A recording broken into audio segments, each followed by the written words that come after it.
Si Vladimir Poutine pardonne ça, les Russes ne vont pas lui pardonner.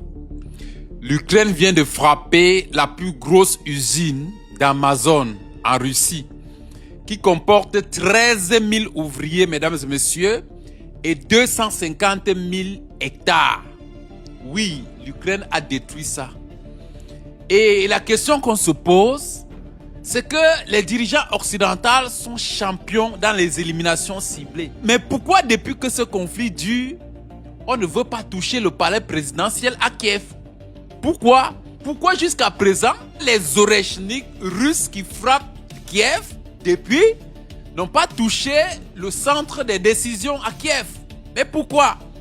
Pourtant on sait, lorsque le conflit Iran-États-Unis a éclaté, la première chose, ils ont ciblé le palais présidentiel, ils ont touché tous les officiels. Mais Vladimir Poutine va jouer les diplomates ou alors les patients jusqu'à quand? Parce que ça, s'il laisse ça passer, les Russes ne vont jamais lui pardonner. Mesdames et messieurs, il faut l'avouer, l'Ukraine monte en intensité dans la destruction des sites, des infrastructures en Russie. La Russie hier s'est contentée d'accuser directement Washington d'être le coordonnateur général des frappes qui secouent Moscou et la Russie. Et jusque-là, la Russie est restée sans rien faire. On va entendre une riposte disproportionnée et ce n'est pas ce que les Russes attendent. Mais ça, si M. Poutine laisse passer ça, non là, je le répète, les Russes ne vont jamais lui pardonner. Mais jusqu'à quand il va toucher le centre des décisions à Kiev? La lenteur de Vladimir Poutine commencerait à agacer beaucoup. Il semble garder le pied sur le frein, mais c'est incroyable. Mais de quoi est-ce qu'on a peur de toucher ce palais, ce centre de décision à Kiev? Pourquoi ils ont peur?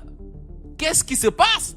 Est-ce qu'aujourd'hui, toucher le centre de décision à Kiev s'assimile à une ligne rouge? Mais si on est en mode conflit total, pourquoi est-ce qu'on a peur? À rappel, mesdames et messieurs, il n'y a pas de cela moins d'une semaine, les antimissiles qui protègent l'une des résidences de Vladimir Poutine ont été touchés.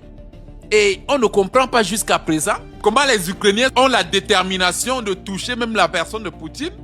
Mais M. Vladimir Poutine n'a pas donné l'ordre jusqu'à présent d'en finir avec cette histoire. Mais c'est incroyable.